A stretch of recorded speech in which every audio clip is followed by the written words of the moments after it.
Haleluya, puji Tuhan, saudaraku yang dikasihi oleh Tuhan.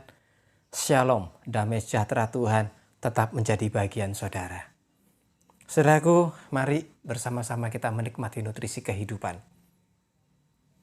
Sebuah kesaksian dari seorang ibu rumah tangga.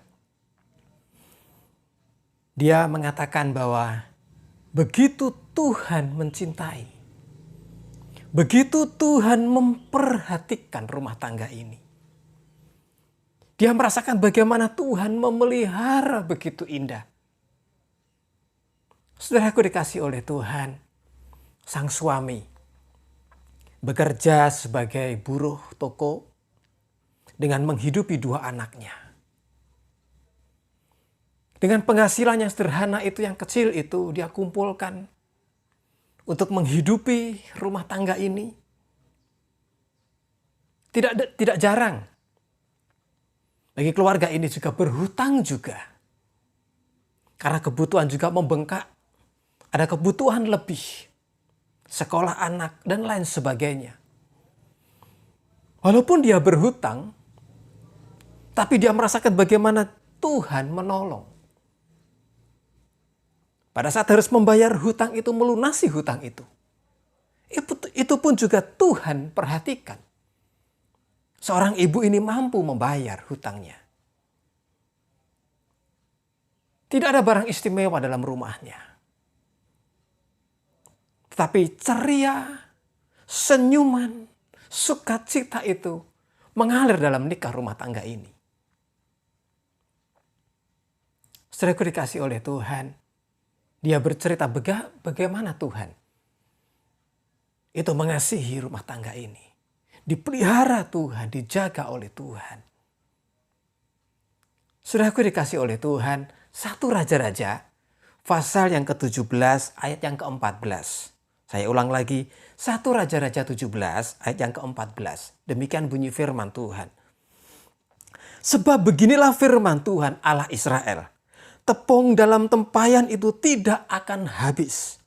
Dan minyak dalam buli-buli itu pun tidak akan berkurang. Sampai pada waktu Tuhan memberi hujan ke atas muka bumi.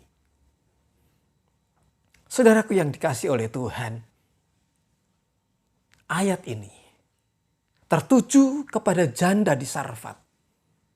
Elia mengatakan demikian. Firman Tuhan katakan bahwa tepung dalam tempayan itu tidak akan habis dan minyak dalam buli-buli itu pun tidak akan berkurang. Janda Sarfat yang di Sarfat ini menerima anugerah kemurahan Tuhan. Karena dia mau dipakai oleh Tuhan. Apa yang dia punya, dia mau. Dia serahkan kepada Tuhan. Walaupun sebenarnya dia orang yang membutuhkan pertolongan. Orang yang miskin, janda, sedang depresi, perlu pertolongan. Tapi kemurahan Tuhan jatuh atas janda di Sarfat ini. Saudara bisa melihat di ayat 14 ini. Bagaimana Tuhan memelihara janda ini. Sedikit tapi segar. Diolah. Sedikit lagi dipakai. Sedikit Tuhan memberkati. Tuhan menyediakan. Tapi segar. Fresh. Janda bersama anaknya ini bisa menikmati berkat Tuhan. Saya teringat kembali dengan Israel. Bangsa Israel. Diberkati oleh Tuhan. Mana jatuh, mana datang pada pagi hari. Esok pagi, mana itu turun jatuh dari surga, dari langit. Bangsa Israel, setiap keluarga, setiap kemah mengumpulkan itu. Baru. Besok lagi datang lagi pagi yang baru juga. Tersedia. Saudaraku dikasih oleh Tuhan. kembali kepada janda ini. Dipelihara oleh Tuhan, baru. Sedikit tapi cukup, sedikit tapi baru. Dan bisa menikmati si janda ini. Saudaraku dikasih oleh Tuhan, itu perbuatan Tuhan yang ajaib. Bagaimana halnya jika ini terjadi, berkat Tuhan ini melimpah atas janda ini? Saudara bisa bayangkan, akan kerepotan janda ini. Bagaimana tidak? Dia harus menyediakan tempat, harus menyediakan gudang. Di sisi yang lain juga, ada kata Tuhan memberikan berkat limpah. Justru akan mencelakakan janda ini. Mengapa? Terjadi perampokan, terjadi penjarahan. Karena di sekeliling mereka juga sedang kelaparan. Mereka tahu bahwa janda di sana ada berkat, ada banyak tepung, ada banyak minyak, ada banyak makanan. Secara otomatis mereka akan menyerbu, mereka akan menjarah. Justru akan merepotkan janda ini, bahkan bisa mencelakakan janda ini. Tetapi Tuhan tahu porsi di mana saudara dan saya diberkati oleh Tuhan. Tuhan tahu porsi yang janda ini harus terima. Sedikit segar, continue, dan itu fresh, baru. Sudah dikasih oleh Tuhan. Sedikit itu cukup. Tetangga melihat apa yang mau diambil, apa yang mau dirampok. Cuma sedikit kok. Tetapi Tuhan pelihara janda ini. Saudaraku yang dikasih oleh Tuhan, mujizat Tuhan juga. Dari ayat ini kita bisa membaca. Kita bisa belajar juga. Mujizat Tuhan juga akan berhenti.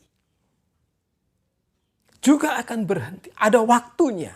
Tidak selamanya mujizat itu terjadi.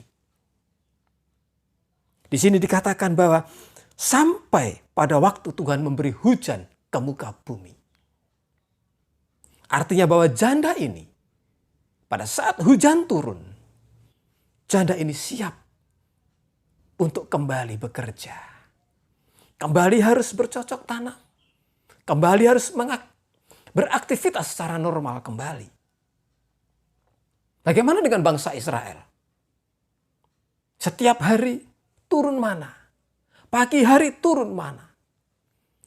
Dan pada saat mereka harus masuk kepada tanah Kanaan, berkat Tuhan, mana yang turun dari surga itu berhenti. Dan waktunya bangsa Israel untuk kembali harus bercocok tanam. Karena di sana tanah yang subur yang sudah Tuhan janjikan buat mereka. Mereka harus mengolah tanah itu. Sudah dikasih oleh Tuhan. Kembali kita bisa belajar dari ayat ini. Berkat Tuhan itu tepat pada waktunya. Berkat Tuhan sesuai dengan kebutuhan saya dan saudara. Tuhan tidak akan memberi berkat untuk mencelakakan saya dan saudara.